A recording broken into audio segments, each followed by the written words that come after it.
O novo ensino médio vai mudar tanta coisa no Colégio Espírito Santo que é preciso uma segunda edição para tratar deste assunto. Neste Acontece no CES, vamos trazer os pontos mais importantes abordados nas reuniões dos dias 4 e 5 de agosto, com a presença de Cláudio Falcão, diretor do Sistema de Ensino PH, e da assessora pedagógica Paula Cunha.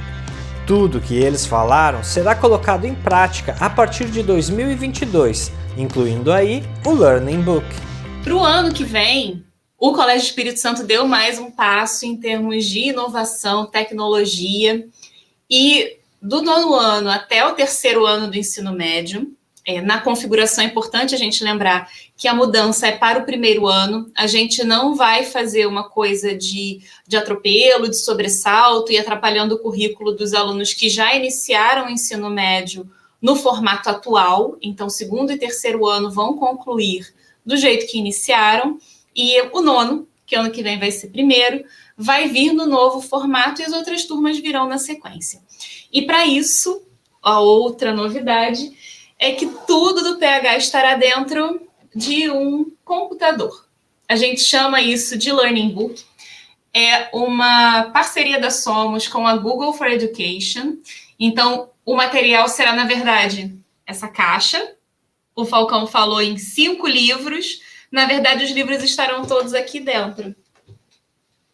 Ó. Ele vem assim para vocês. São 11 polegadas de tela, uma bateria que dura 10 horas. Só não pode esquecer de carregar de noite para usar no dia seguinte, porque senão não vai conseguir acessar o material. Abriu, já está ligado. Ele vai fazer o login aqui com a senha do plural dele. Então, é um ambiente educacional, seguro, tem as travas de segurança, não vai pesquisar o que quiser, não vai navegar onde quiser, é para fins educacionais, é para estudar. Dentro da plataforma, vai ter ali 9º ano, 1º, 2º e 3º ano, plataforma do plural, com todas as soluções ali integradas e uma trilha de desenvolvimento digital. O equipamento leve, durável, desenvolvido para estudantes, que é simples, acessível, seguro, não tem vírus. Quem tiver um Chromebook vê que a navegação dele é diferente, você não tem um HD aqui, tudo fica salvo na nuvem e tem a segurança que Google for Education nos traz. Inicia em menos de 10 segundos, então abrir ele já rapidinho funciona. Os updates são automáticos, então no que você reinicia a máquina, ela já faz o update que precisa. Tudo integrado no G Suite, que são os equipamentos ali do Google com backup automático. Quando a gente fala do G Suite, vai estar ali agenda, Google Docs, planilhas, Google Drive, a parte de apresentações, o Google Meet, Jamboard, vai estar tudo integrado ali para eles utilizarem, mais todos os recursos do plural. Então tem o livro digital lá dentro, tem os exercícios na plataforma, tem laboratório virtual, tem espaço para aula ao vivo, lembrando que na formatação do novo ensino médio tem um percentual que é possível que as aulas sejam feitas à distância.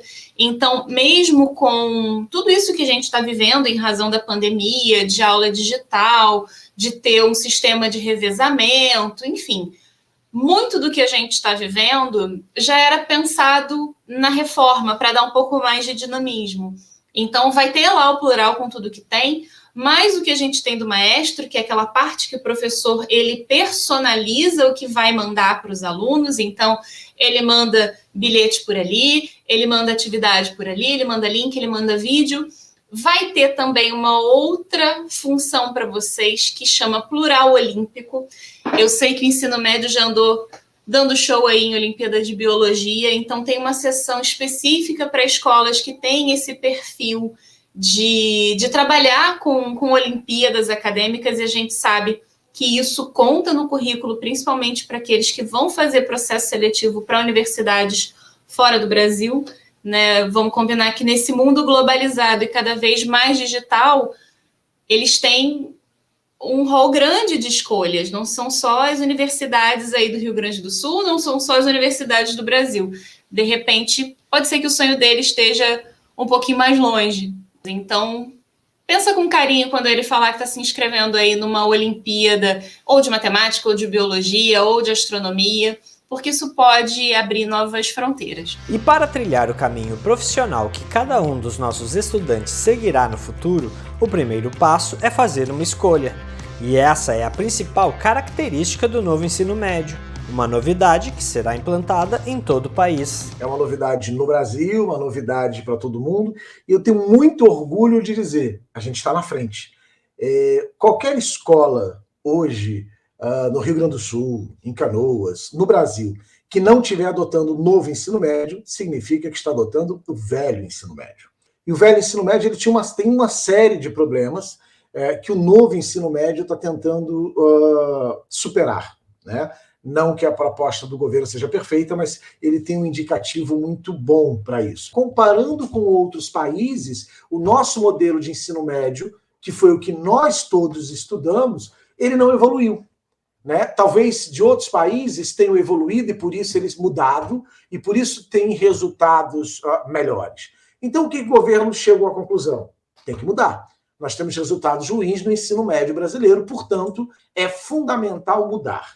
E essa mudança vem, eu tenho que acabar com esse desinteresse, eu tenho que acabar com essa desmotivação.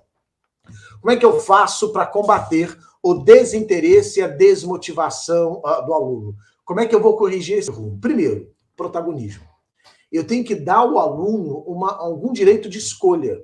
E aí vem aquela história, o aluno ele pode escolher um itinerário, poder escolher uma matéria eletiva. Eu preciso dar a ele um protagonismo. Ele também tem que ser responsável pelo processo educacional. E aí vem a pergunta, mas Falcão, o aluno nessa faixa etária, o meu filho ainda não tem maturidade para fazer uma escolha. Tudo bem, ele não precisa escolher no primeiro ano do médio. Ele vai ter esse período, né, primeiro, segundo e terceiro, ele vai ter esses 3 anos. O que ele escolheu no primeiro ano, ele pode mudar ao longo do tempo.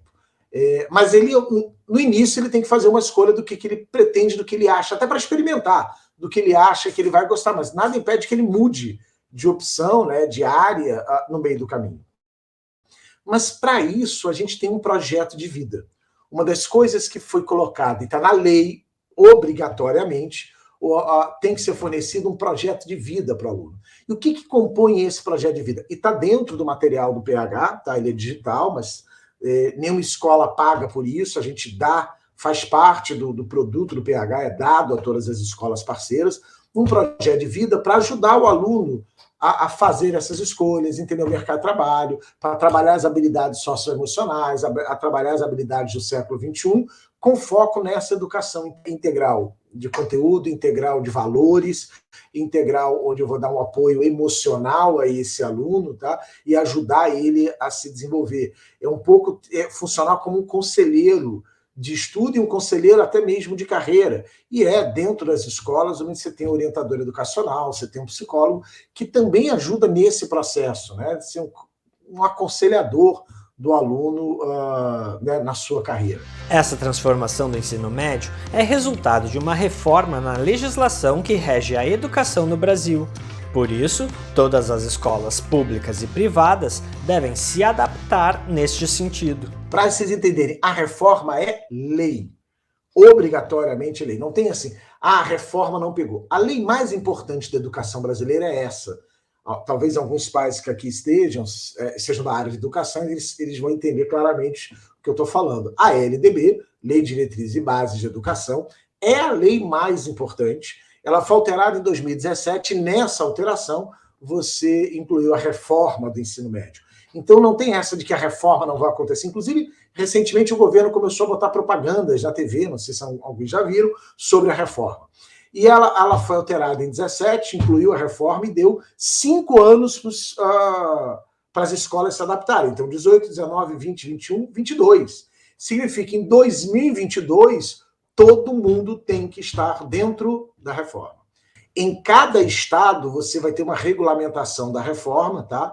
Mas, no geral, essas regulamentações estaduais se aplicam muito mais ao setor público do que ao setor privado, do que às escolas privadas. E aí, por isso que eu parabenizo o Colégio Espírito Santo, porque ele começou a entrar na reforma, como o PH tem proposto, a entrada na reforma que não cause traumas para o aluno, que o aluno não perca a matéria, que não tenha um problema de no modelo antigo eu tinha isso, no modelo... Não, o aluno começou no primeiro ano, depois segundo, terceiro.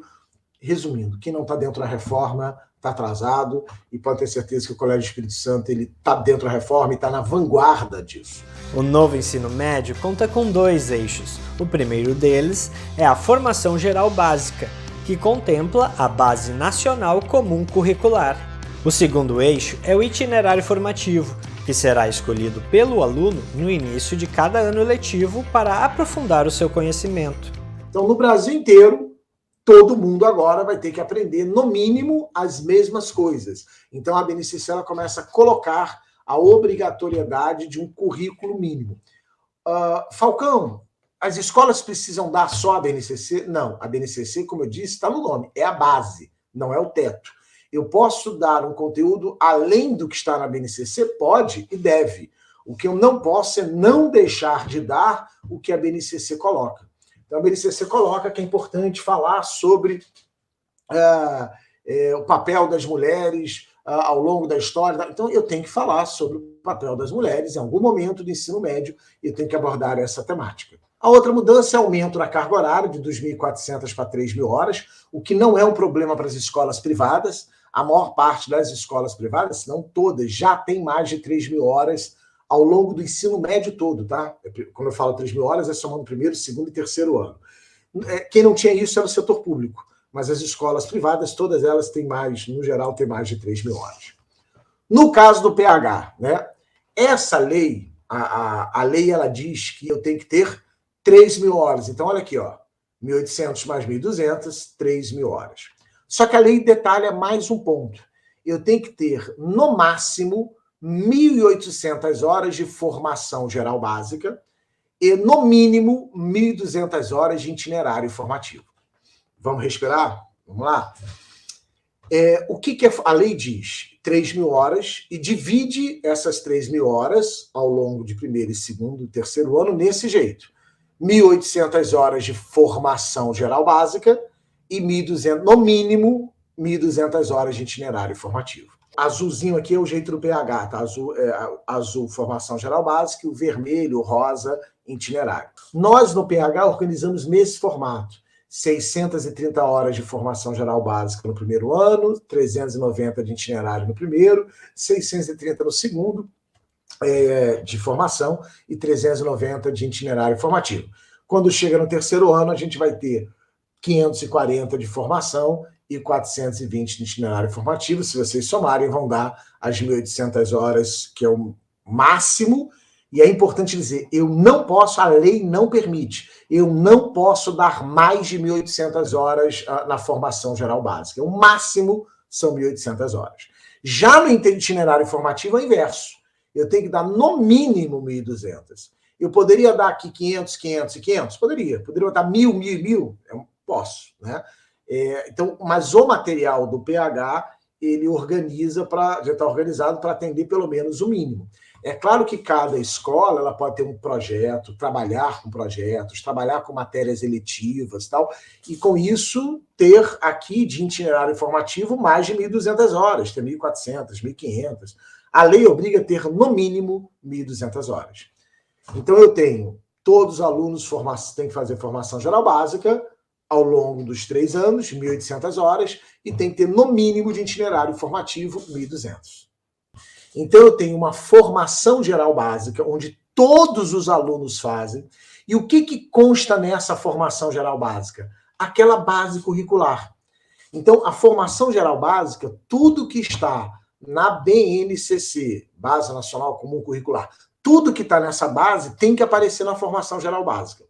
Então, ali eu estou dizendo o mínimo do que tem que ser. O aluno tem que dominar no mínimo isso, tá? E o que vai acontecer, é importante como pais sabermos isso. Muitos conteúdos e coisas que tradicionalmente nós aprendemos e que os professores davam, eles vão começar a não dar. É o que eu falei. Eu preciso ensinar a todo mundo sobre todas as guerras que aconteceram entre árabes e judeus? Não. Agora, eu preciso ensinar para todo mundo a razão do conflito que envolve a cidade de Jerusalém. Todos têm que saber as razões do conflito em Jerusalém, a questão religiosa, a questão política, mas ele não precisa saber dos detalhes da guerra.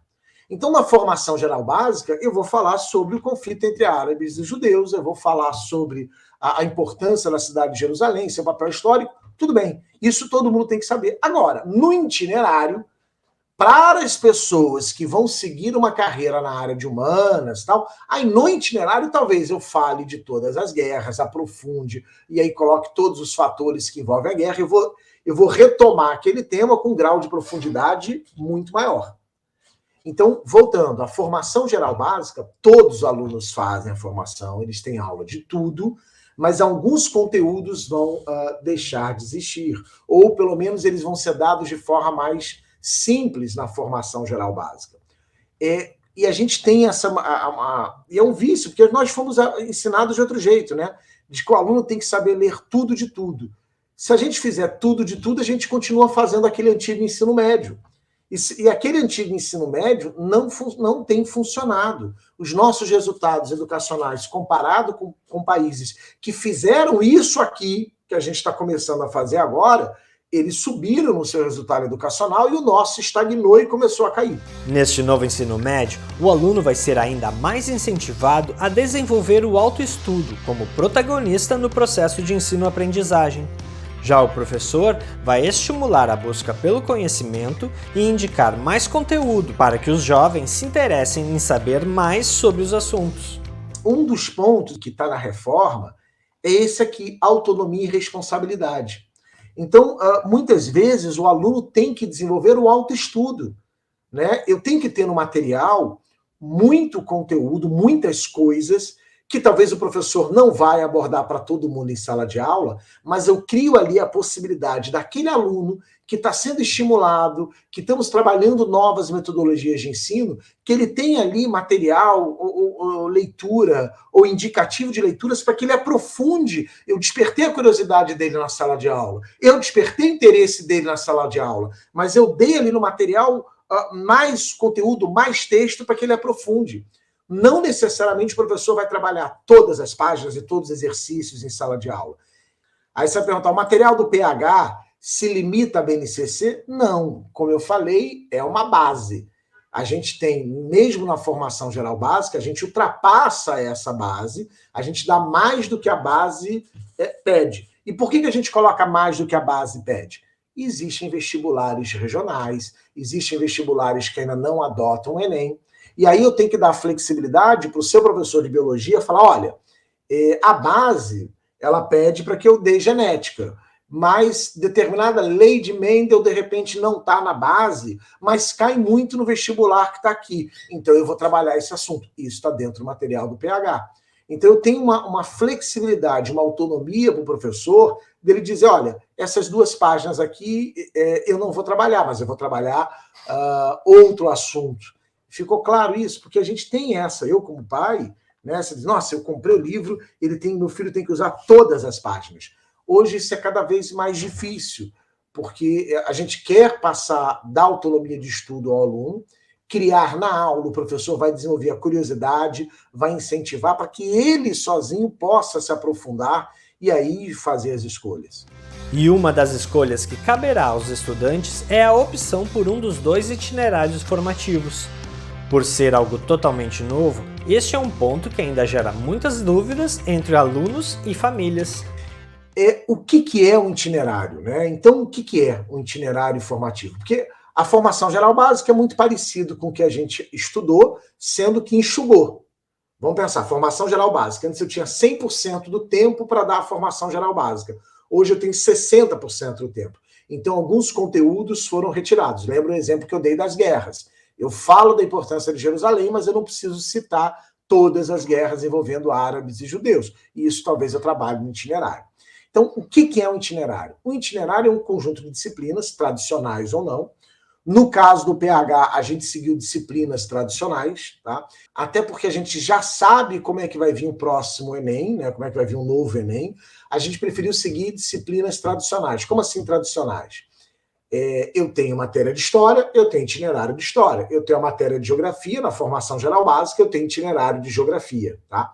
A gente tinha muito cuidado ao pensar que o itinerário tem que ter uma trilha, onde eu vou cada vez mais aprofundando o conhecimento do aluno. Na verdade, eu vou dar um determinado conteúdo na formação e no itinerário eu vou apertando o parafuso, né? Eu vou aprofundando cada vez mais esse conteúdo dentro do itinerário. Então, eu vou dar matemática na formação geral básica para todo mundo, mas eu vou trabalhar matemática e engenharia, eu vou pegar geometria e engenharia, eu vou pegar geometria e arte, eu vou pegar e aprofundar a matemática cada vez mais contextualizando com o mundo real dentro dos itinerários. Então, o itinerário, o objetivo é esse, é aprofundar, dar prosseguimento aos estudos, aprofundar e ampliar a grade de conhecimento do aluno. E, principalmente, trabalhar as metodologias ativas, tá? Nos itinerários, é onde eu vou trabalhar outras formas de aprendizagem, aula invertida, metodologia ativa, outras formas de avaliação, de provas. É aí que a gente vai inovar ao máximo, como escola e como sistema. Só os pais que forem da área de educação, tá? Tem um documento oficial que explica como devem ser os itinerários. E esse aqui, ó, referenciais curriculares para a elaboração de itinerários formativos. Esse documento oficial, o Sistema PH, o nosso material, ele segue à risca o que está nesse documento, tá? E ele diz que o livro tem que seguir 4 eixos, que é investigação científica, mediação, intervenção sociocultural, empreendedorismo e processos criativos, tá bom? Bem, aqui são os modelos que o governo permite, tá? O que o governo disse das escolas? Esse era o modelo antigo, né? Era o ensino médio que nós estudamos. Todo mundo faz. Esse aqui é o modelo, é o documento do governo, tá? Eu tirei isso aqui da lei, né? Do Guia de Implementação do Ensino Médio do governo. Todo mundo fazia tudo igual, as mesmas aulas, não importa se o cara vai ser engenheiro, artista ou médico. Isso era ensino médio. Aí eu tenho 3 possibilidades de modelos que as escolas podem implementar. Você tem lá a formação geral básica, a BNCC, e o aluno escolhe um itinerário fixo, tá? E o outro modelo, onde você tem a BNCC, a formação geral básica, e o aluno escolhe itinerário ou eletivas. E o terceiro modelo, onde você não tem nem itinerário, você tem como se fosse faculdade, né? Na faculdade isso é muito comum, você tem as matérias, e aí, dependendo da faculdade, ele vai pegando, a gente ia pegando as matérias para compor, né, a nossa formação. Hoje, né, o que o nosso modelo do PH permite do Espírito Santo? Esses 2 caminhos. Esse caminho C é um caminho que eu acho que no futuro talvez as escolas comecem a seguir, mas é um modelo extremamente mais caro, porque você imagina que eu teria que ter talvez 15, 20 matérias eletivas, ele é infinitamente mais caro para a escola, isso causaria impacto de aumento de mensalidade, causaria impacto de aumento de custo de folha de pagamento, de material, tal. Então, muito difícil, talvez, no futuro, algumas escolas, talvez as mais caras do Brasil, consigam seguir o modelo C. O modelo do PH e do Colégio Espírito Santo, eles encaixam nessas 2 possibilidades. Uma formação geral básica, itinerário, uma formação geral básica, itinerário e a possibilidade de matérias eletivas ou de projetos. Então, por isso, o itinerário do PH, a gente preferiu, e eu acho que acertamos, em ter uma disposição mais tradicional, dou geografia na formação, itinerário de geografia, dou matemática na formação, itinerário de matemática. Mas no itinerário de matemática ele vai ser uma forma mais lúdica, mais divertida, mais engraçada, mais contextualizada, mas aprofundando o conteúdo. Eles vão ter uma formação geral básica, todo bimestre ele vai receber 4 cadernos, tá? Dividido nas 4 áreas: linguagens e suas tecnologias, ciências humanas, ciência, natureza e matemática. Linguagem, o que tem no caderno de linguagem? Português, produção de texto, redação e língua inglesa. Então, aí eles vão ter 2 tempos de português, 2 de produção de texto, 2 aulas de português por semana. 2 de português, 2 de produção de texto ou de língua inglesa. Isso é o mínimo, tá? A escola pode ter uma carga horária superior, mas eles vão ter essa carga horária para ter esse material de linguagens. Eu tenho o de humanas, história, geografia, filosofia e sociologia. Aí eu tenho de matemática, mate 1, mate 2, e eu tenho o caderno de física, química e biologia. Tudo bem? E isso aqui, todos os alunos fazem, todo bimestre os seus filhos vão receber 4 livrinhos de formação geral básica, tá bom? E são nesses, ao todo, eles vão ter 16 livros de formação geral básica ao longo do ano, e aqui vai ser dado a base, a BNCC, aquele mínimo que é necessário para o aluno. Vocês vão ver que na capa de cada um deles tem aqui, ó, escrito BNCC. Aquele mínimo, na verdade, vou ser sincero, tem mais do que o mínimo, mas aquele mínimo ali está contemplado aqui nesses 4 cadernos, tá? E aí, além disso, ele vai ter os itinerários do PH. No caso, o Colégio Espírito Santo, nós seguimos o material premium, tá? E o nome já diz, é o material premium, é o material mais forte que a gente tem para escolas parceiras, onde os alunos têm 2 possíveis itinerários para escolher. Todos eles fazem a formação, e aí os alunos escolhem, um grupo de alunos vai fazer linguagens e ciências humanas, outro grupo de alunos faz matemática e ciências da natureza, tá? Lembrando, todo mundo vai ter aula de matemática. Por exemplo, o aluno que for fazer, eu quero fazer eu quero fazer, sei lá, história, eu quero ser historiador. Ele vai ter 4 tempos de matemática. Cadê o mouse? Ele vai ter 4 tempos de matemática na formação geral básica. Já aquele aluno que quer ser engenheiro, né?